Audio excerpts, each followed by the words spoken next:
This is Arab Talk on KPOO 89.5 FM in San Francisco. This is Arab Talk with Jess and Jamal. I'm Jess Khanam. And I'm Jamal Dajani. Jamal, we have a really great show today. There's a lot to cover, as you can imagine. Interesting news coming out in terms of the idea of, rapprochement, as we like to say, between France and Algeria. As our listeners and viewers know, France was a pretty gruesome occupier and colonial empire in Algeria for many decades, and now there's going to be some sort of quote partnership or increased rapprochement. We're going to talk a little bit about that.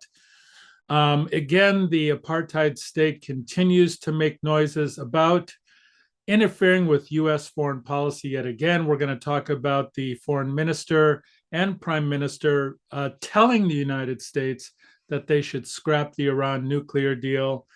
Kind of an interesting story afterwards, Jamal, is NASA. Well, they were going to launch the Artemis rocket today. It got scrubbed because of weather. But what people don't know about is that the chief of exploration of the mission for NASA on this incredible project of going to the moon and beyond is run by a Palestinian American. We're going to talk a little bit about his role in her role in getting to getting the United States to the moon and beyond. But before we get to all that, Jamal, we're going to watch a really great interview that you did with Ramzy Baroud. He's going to discuss his new book, Our Vision for Liberation: Engaged Palestinian Leaders and Intellectuals Speak Out. This is co-authored with Illan Pappe, a very interesting kind of book and interview that you did with Ramzy. Yeah, it's a great book. As you've mentioned, Our Vision for Liberation. Ramzy Baroud underscores what has kept Palestinians so resolute of pursuit of justice across generations. So the book has a collection of essays of those Palestinians, and so let's hear from Ramzy Baroud. When Israel was founded 74 years ago, Palestinians marked this as their Nakba, or catastrophe, which saw the methodical destruction of hundreds of Palestinian villages and the killing and mass transfer of the indigenous people by the Zionist colonial settlers. This continues on today, with Israel intent on erasing Palestine from historical memory. Nevertheless, commitment and support for justice in Palestine has not abated, but rather continued and grown steadfastly. In his book of Engaged Palestinians Throughout the World, Our Vision for Liberation, Ramzy Baroud underscores what has kept Palestinians so resolute of pursuit of justice across generations. Ramzy Baroud was born in the Nuseirat refugee camp in the Gaza Strip. He's an internationally syndicated columnist and editor of the Palestine Chronicle. Welcome to Arab Talk, Ramzy. Thank you for having me, Jamal. Pleasure. First of all, I want to thank you and congratulate both of you and renowned historian Illan Pappe for compiling these essays. There are many excellent books about the history and political background that enabled the colonization of Palestine, but perhaps this book is unique in showcasing Palestinian intellect and accomplishment that the media seems intent on making invisible. Tell us a bit about your own voyage and what brought you to want to publish this book. Well, thank you so much, first of all, for taking the time to read the book and to discuss it with me. Actually, my voyage started in that very refugee camp that you referred to, Nuseirat, in the Gaza Strip. I grew up in an environment where we lived under a constant Israeli siege, Israeli military occupation. Death and destruction was part of our everyday reality, but also there's another side to that story. It was also an environment of great intellect, ideas, intellectual resistance of all of its kinds. My father, in particular, had immense influence on me as a socialist thinker in the Gaza Strip during that time, who has been placed under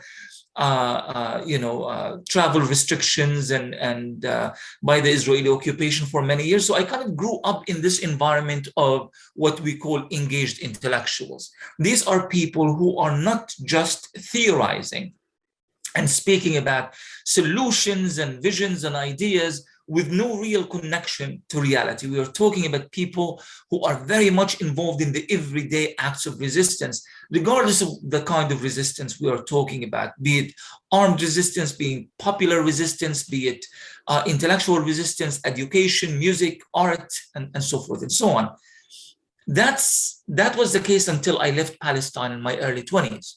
And I found myself in a completely different intellectual circle, where Palestine is often discussed as a theory, as an academic subject, as just part of a larger political discourse and geopolitics and all of that, with no real attachment to reality. So it's like, for me, as if we are talking about two different Palestines here.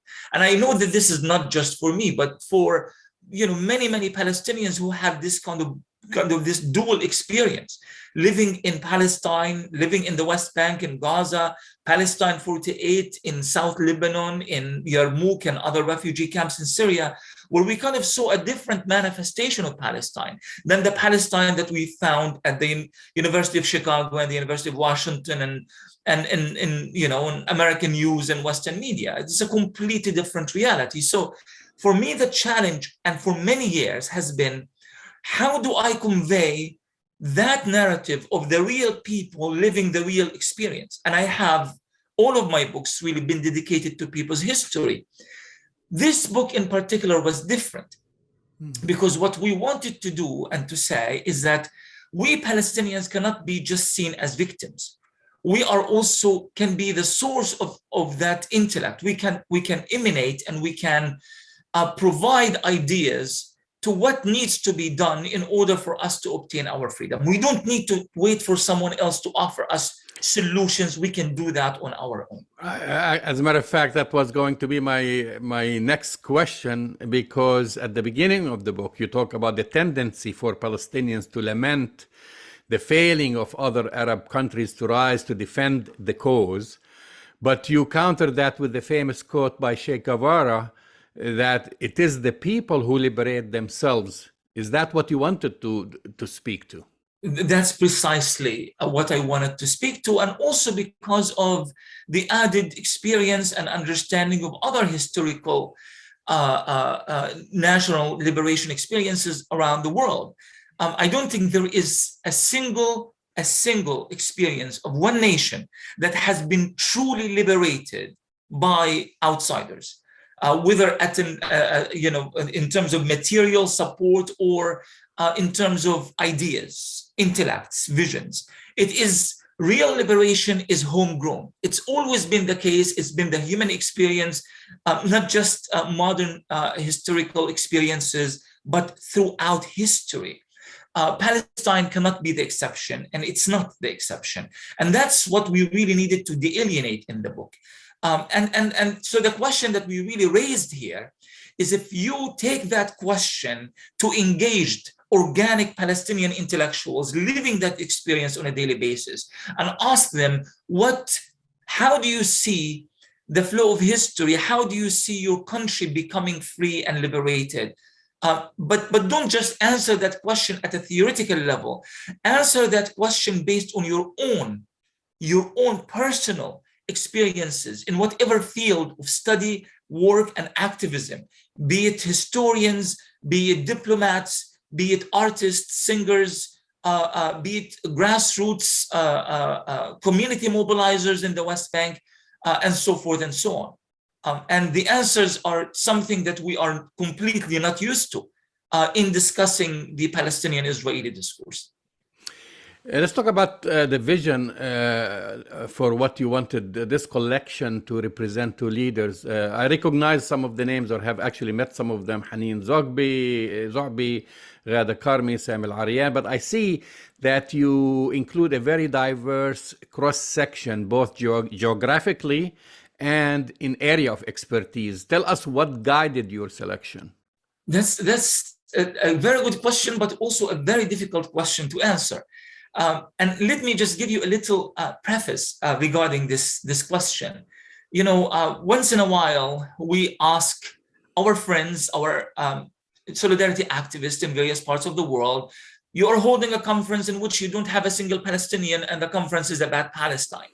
Where are the Palestinians? And the answer is, well, we looked. You know, there are not so many Palestinians who can address this issue. And I've always known that this cannot possibly be the right answer. Palestinian intellectuals, academics, activists, artists are everywhere. And in fact, they are, you know, Palestine is one of the most educated countries in the Middle East, in fact, in the world, with the lowest illiteracy rate among adults anywhere in the entire region, especially among women. Yet somehow you kind of get this impression that Palestinians are just simply incapable of articulating a fathomable discourse from a Western point of view. So that was really that we found extremely interesting, is that when we began compiling names that would fit the various topics within the book, the challenge wasn't not finding enough people, was finding way too many people and having to go through the arduous task of having to cut down the names to the people that we really felt can speak in the most convincing and empowering and powerful way about these particular topics. We did not choose names because they are big names or famous names, or we chose people because of really the kind of experience they've had, the role they played at what critical juncture in Palestinian history. So were all the essays written with a prompt for this anthology in particular? Did it vary according to the circumstances of each contributor, or was it uniform? It is both, really, because the idea here was to write essays that are that are conceived within the personal experience of the person writing them. So I'm not just interested in what X, Y, and Z thinks about this particular issue, let's say education in Palestine or human rights in Palestine.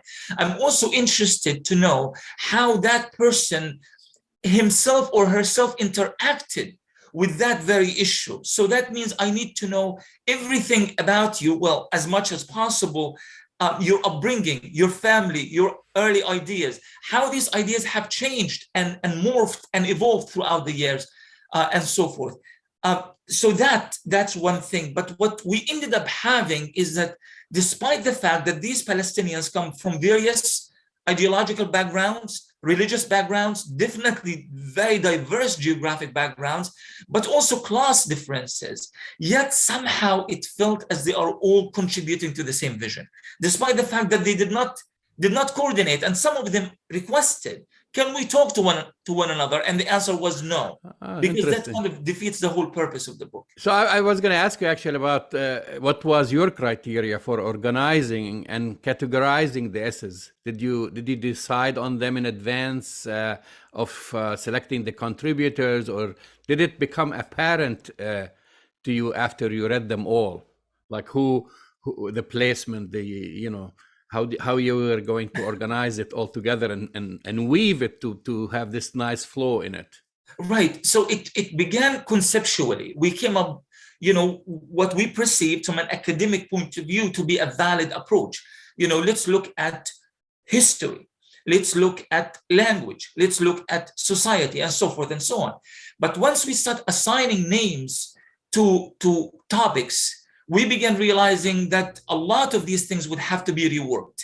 Some of the concepts would have to be rewritten. So yes, it began conceptually, but it began evolving in an organic way based on the individuals we located for these topics. And that's how we ended up with this kind of mixture between something that is conceptually valid, but at the same time has developed to meet the actual reality of the people that we are actually talking to.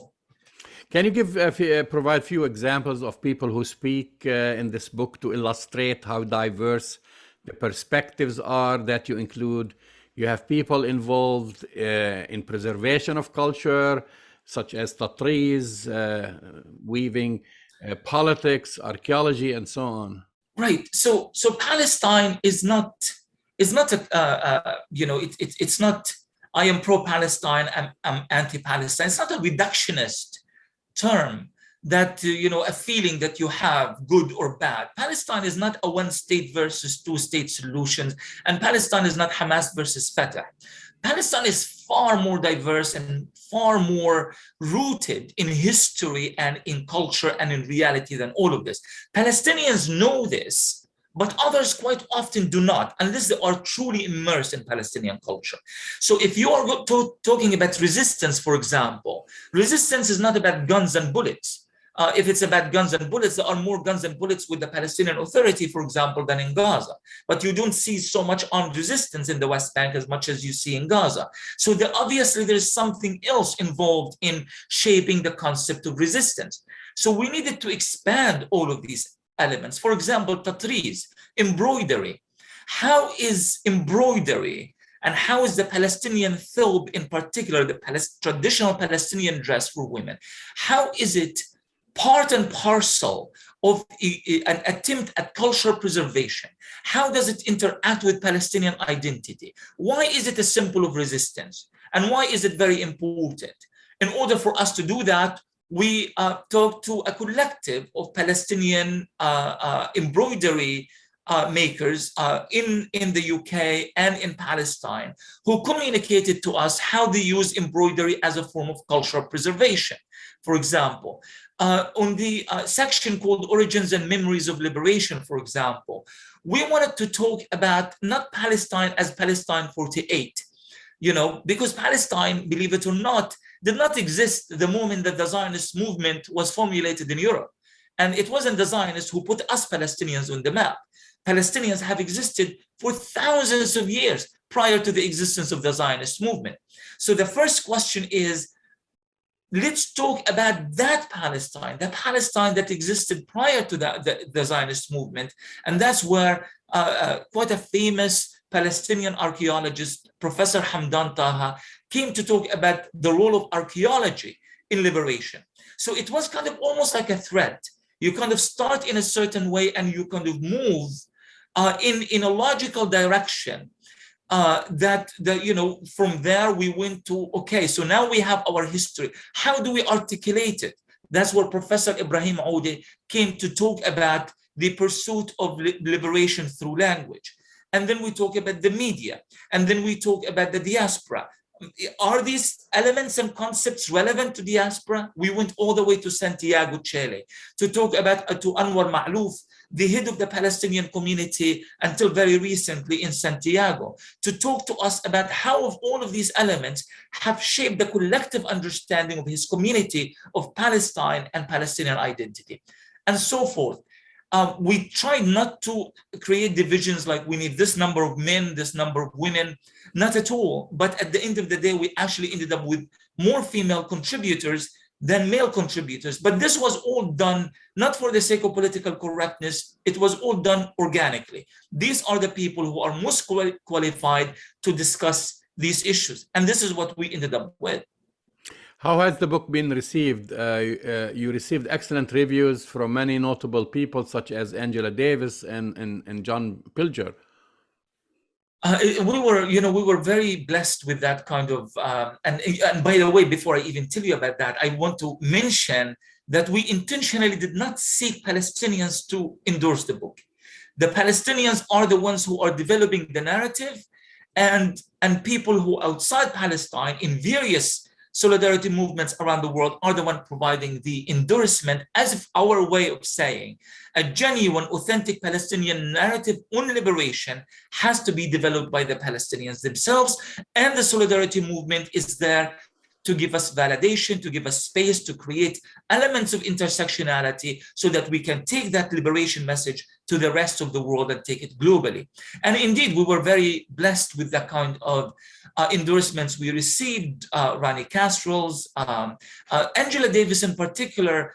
It was quite moving, actually, kind of seeing her message, not just saying this is a very good book, you should buy it, but saying something to the effect of, we need Palestinians to guide us on the path of liberation, not just in Palestine, but also globally. That meant the world to us, knowing that indeed Palestinians have historically played a very important role in shaping the views of liberation movements throughout the Middle East, and in fact, throughout the world in the 50s, 60s, 70s. We recall the likes of Ghassan Kanafani and many others who had that kind of global impact.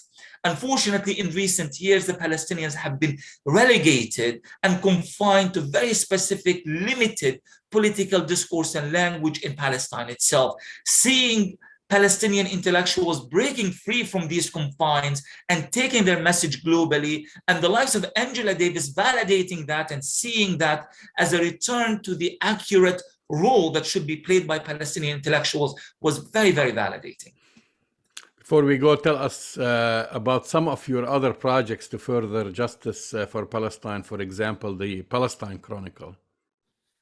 So the Palestine Chronicle began over 25 years ago. It was a response to this kind of tireless hunt for mainstream media, to tell a more accurate story about Palestine. Of course, it doesn't take a particular genius to realize that mainstream media will never be fair to Palestinians, simply because it's by definition exists to serve the interest of those in power.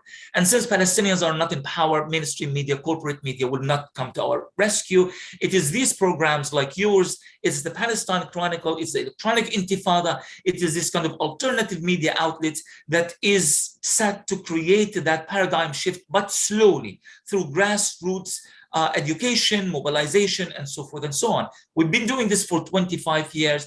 We have a French website, Chronique Palestine, the most popular website on Palestine in the French language from a Palestinian point of view, that is. And we just keep fighting this daily fight, and we keep changing hearts and minds on a daily basis. And it's working. I mean, we see the impact that this kind of alternative media is making in how it shapes the views of people in various classes, various communities, and various countries around the world. Well, I should say that you did not seek this Palestinians' endorsement of your book, but I am endorsing it. So the book is our vision for liberation, and engaged Palestinian leaders and intellectuals speak out, by Ramzy Baroud and Illan Pappe. We encourage people to go ahead and buy it and read it. And Ramzy, thank you for coming on Arab Talk. It's a great pleasure to speaking to you. Thank you very much, Jamal. Thank you for the beautiful endorsement, and keep up the good work. That's the voice and the face of Ramzy Baroud, co-authored with Illan Pappe, a really interesting book, collected essays and articles on liberation in the modern context of Palestine. Very interesting as usual with Ramzy, Jamal. So my question to you, since you did the interview, is this, and excuse the pun, is this old wine in new bottles, or did you feel like there's something new here? No, it's definitely not. And actually, Ramzy Baroud basically quotes Che Guevara, which is basically liberation does not come from without, it comes from within. And so those are, individual, I would say it's a collective of thinkers, architects, engineers, different Palestinians from different wake of life, and also different geographical, as you know, Palestinians are spread all over the world, giving, sharing their ideas about the road to liberation. Yeah, and it's important that that message continue to be articulated.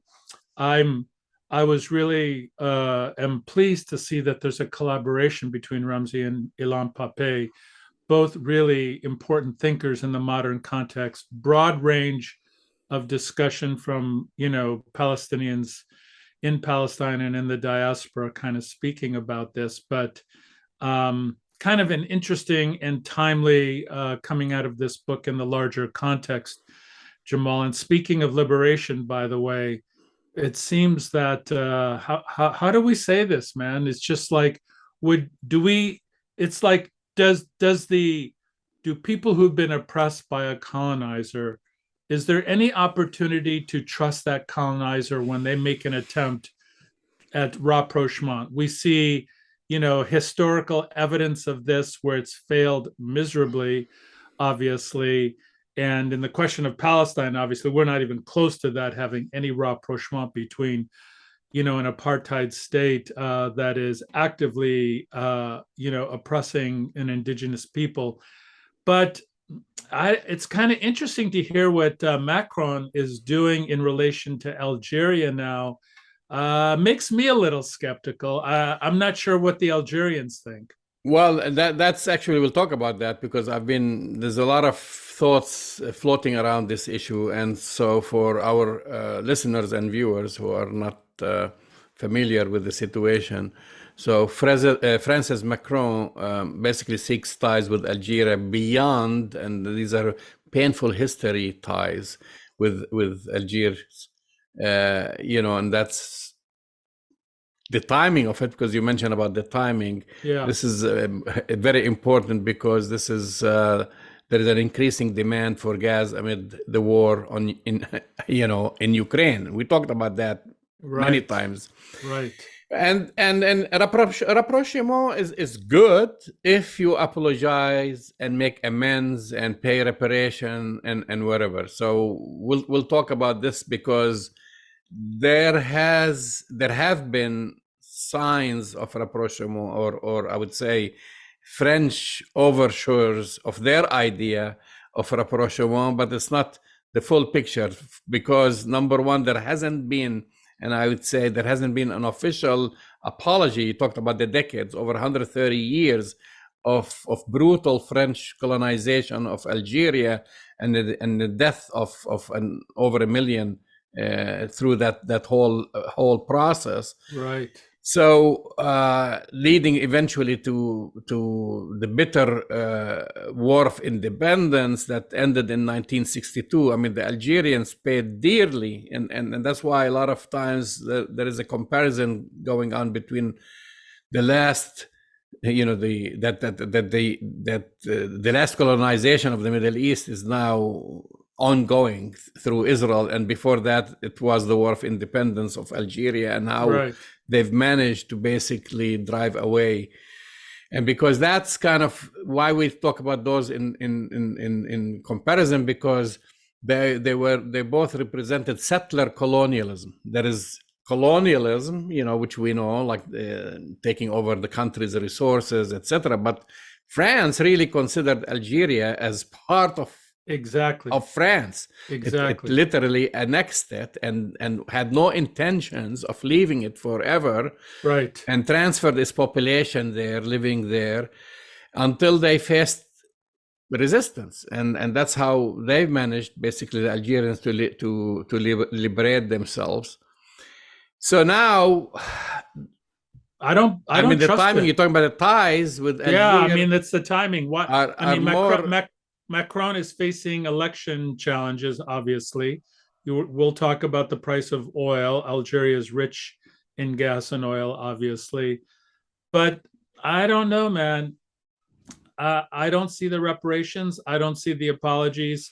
Algerians in France continue to face... Well, we have to talk about just the good and the bad, because Macron has attempted multiple times to turn the page with its former colony. In 2017, before his election, and then again, we know how candidates say something and then they act differently when they make it. So in 2017, before his election, he describes French actions during the 1954 to 1962 war that killed hundreds of thousands of Algerians. Algerians say it's more than a million, Right. as a crime against humanity. So that was kind of the first statement, basically, by a French leader to say that it was a crime against, humanity, against humanity, and that declaration just won him maybe popularity in Algeria, but it was politically controversial and devastating for him in France. Absolutely. Absolutely. Because of the right wing in France and a lot of French nationalism. And you have more than 4 million people of Algerian origins living there. And then he provoked a storm. That's why I said there is kind of good steps and bad steps. Last year, when he ruled out issuing an official apology. So that was Macron, the candidate. Right. That's just like you and me saying we apologize to Algeria, or it's a crime against humanity. He was a candidate. He was like a citizen or citoyen, right? Citoyen, right? French. Macron, and now he's President Macron, and he ruled out issuing an official apology, and suggested Algerian national identity, sounds like a chapter from the Zionist book, did not exist before French rule. Unbelievable. Yeah, so he went from making a very strong and good and excellent statement, kind of to a colonizing statement. Yeah. And so that kind of blew back in his face, and Algeria withdrew its ambassador for consultations, and it closed its airspace to French planes. See, we don't hear about this. Most people here in the United States don't know that what happened really. They actually closed its airspace to French planes, and complicated its French military mission in the Sahel. So now the French need Algeria. Entire Europe needs Algeria. That's right. That's right. They need the oil, they need the gas, and they need, I guess, broadening of their trade relationships. But my question is, will it really benefit the Algerians to have this kind of rapprochement with the French at this point? I mean, would they really trust Macron? Well, I cannot speak for Algeria, and they've had a meeting. He had a meeting with Algeria's President Abdelmajid Tebboune, and they issued a joint statement and said the two governments would establish a joint committee of historians to study archives of the colonial era. So maybe that's kind of a step in the right direction too. Right. You and I'm sure you watched the Battle of Algiers, that long, devastating movies. One of the best documentaries.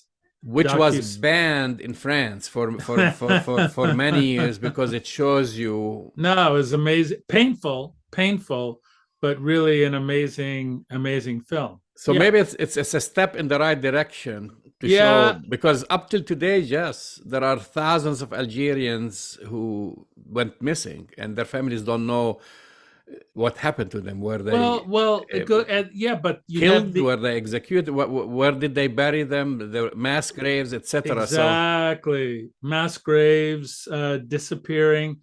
And also what people don't want to talk about, the French don't want to talk about, is the systematic use of torture that the French military and paramilitary utilized on the Algerians during that period of time. I mean, it's right out of a playbook out of the apartheid Israeli regime in terms of how to go forth and attempt a brutal occupation. But the French were merciless, Jamal.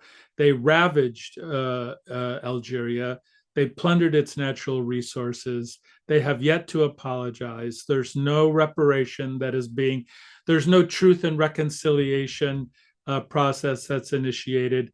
I appreciate the fact that there's some discussion going on, and they'll form a committee. But Algeria is in the driver's seat right now because of their natural resources and their, gas and oil, obviously. But and we can't speak for Algerians, obviously. No. All we can do is, kind of offer a political analysis. And the Algerians are very smart politically, very smart people. They're not going to do a deal unless, a lot of these things are put into place. But it is important for people who are watching our show to have this larger historical context. Well, it's also very important for Algerians to know the truth and for the French to share with the Algerian government the historical archives. Right. And I know many French privately. I've had many meetings with some French people, and they are ashamed about their past, but others actually, like I said, they deny it. They are in denial. And there is a major discrepancy. The French historians say that 500,000 civilians and combatants died during Algeria's bloody war for independence, and then the Algerian authorities say it's 1.5 million were killed. And actually, Tebboun's office this past October said more than 5.6 million Algerians were killed during the colonial period, stretching over the 130 plus years. Right.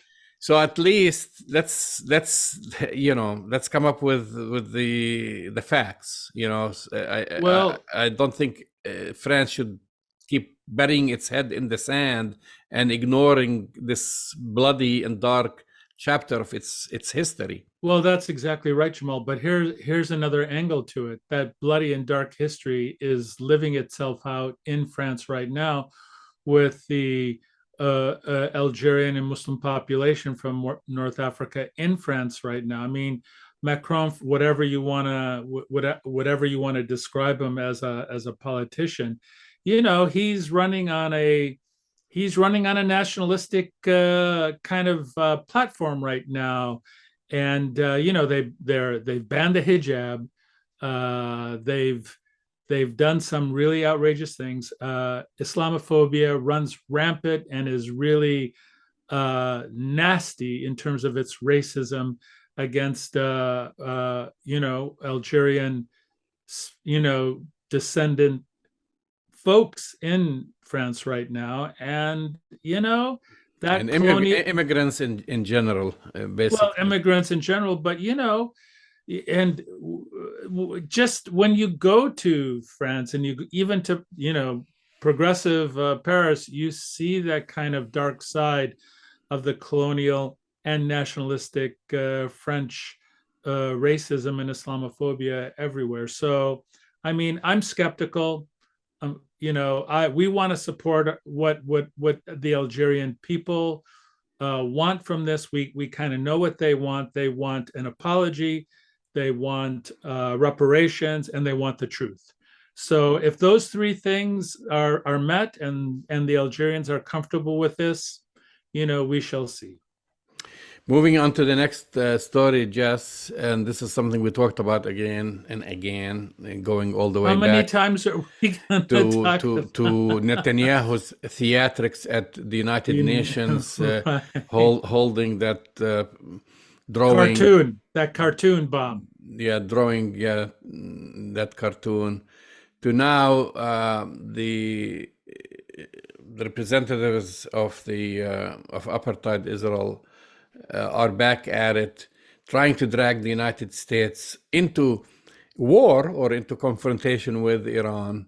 Exactly. Trying to dismantle the agreement, and they're descending on Washington in droves. Jess, Prime Minister wants to meet with Biden, and he met with him before, and the same thing brought up the issue about Iran, and now you have the Mossad chief coming to DC to ramp up pressure on the US. That's David Barnea, who will visit Washington to really stop that nuclear agreement from happening.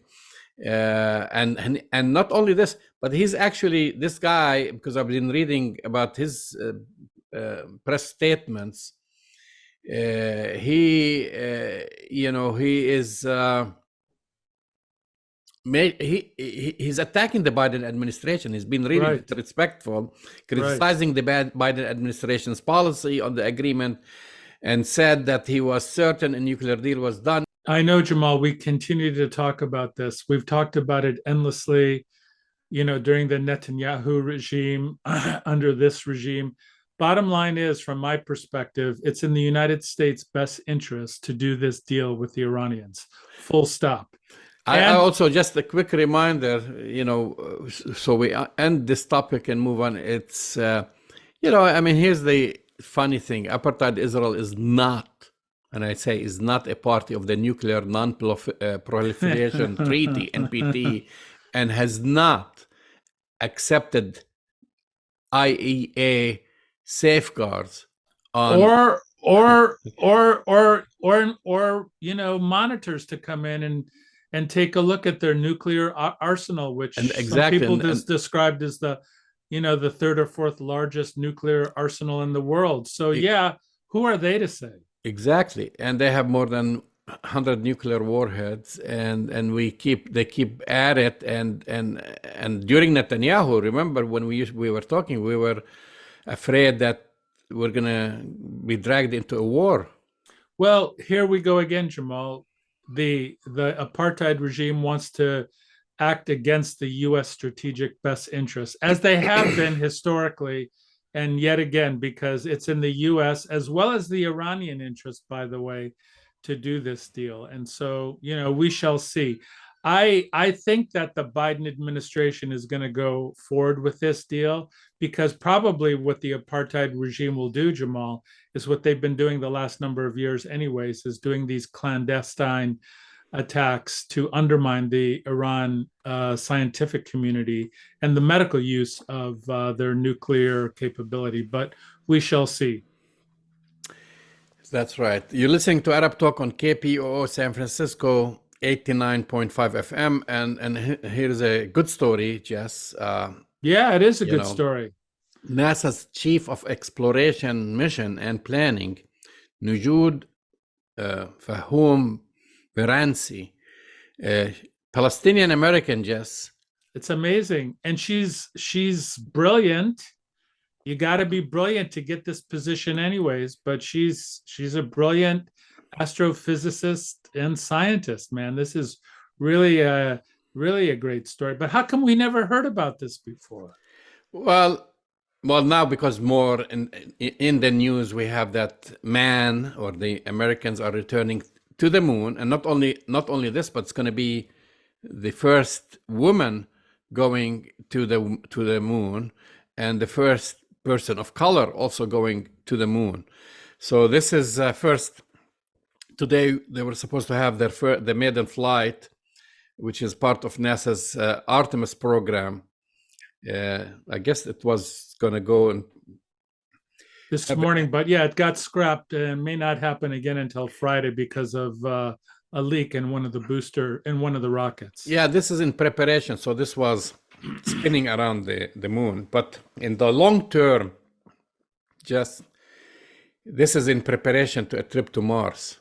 Exactly. So there is the short term and the long term, and the person in charge is or one of the people in charge is Nujud, and I think when she took her picture for the NASA's website and people didn't pay attention, she wore Palestinian tattoos.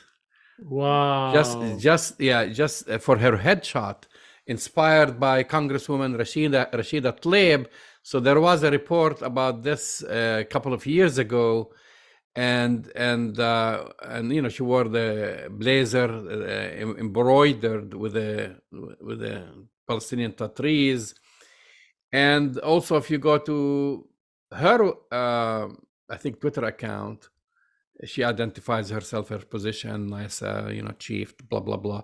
Palestinian American, she puts it that Palestinian American on her Twitter account, and of course she's based in Houston, Texas, and she's one of the leaders, basically the whole this whole program, and proud and very proud of her Palestinian heritage. I'm just surprised, Jamal, that she hasn't been attacked by AIPAC for some reason. They've dug up something, and that she remains free to kind of represent herself that way. That's very impressive. We're proud of her, and it's great for as she's a Palestinian American, and let's just say Palestinian American woman. So she's got like 3 strikes against her, right? She's an American. I mean, she's Palestinian. She's a woman, and she's part of this community that gets attacked. So she's got a lot of strikes against her. Well, that's in their mind. That's not gonna stop Palestinians from excelling. And it's not going to stop her. She's a brilliant scientist. So if you're not following Nujud just on Twitter, or for our listeners, I mean, she puts updates about the mission. If for those who are excited about man returning to the moon, and who are excited about this whole space travel and then eventually landing a human being on Mars, I would recommend just following her Twitter feed. Yeah, definitely. We should follow it, and we should continue to be proud of this kind of accomplishment that she has. Well done. You've been listening to Arab Talk on KPOO San Francisco 89.5 FM. Go to our website, arabtalkradio.com, to download the latest shows, and we will talk to you next week. We'll see you next week.